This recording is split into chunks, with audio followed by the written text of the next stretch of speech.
খুব জানতে ইচ্ছে করে কেন বারবার এমন হয় সাত রাজার সাথে।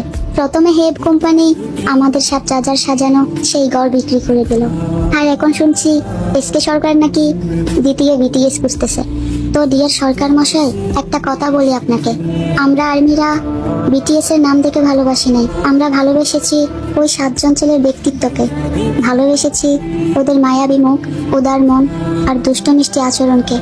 তাই আপনি যতই দ্বিতীয় বিটিএস নিয়ে আসুন না কেন, আর্মিদের জীবনে কখনোই নতুন কোনো বিটিএস আসবে না। আজকে হয়তো আপনি বিটিএস নাম দিয়ে দল তৈরি করতে পারবেন, কিন্তু কখনোই দ্বিতীয় বিটিএস তৈরি করতে পারবেন না। আমি জানি না বিটিএস 2032 সালে ডিসব্যান্ড হবে নাকি 2027 সালে ডিসব্যান্ড হবে। আমি শুধু এতটুকুই জানি, ওই সাতজন ছেলে আমাদের জীবনে থাকলেও বলবো ভালোবাসি, না থাকলেও বলবো ভালোবাসি। खुदा बता दे क्या लगी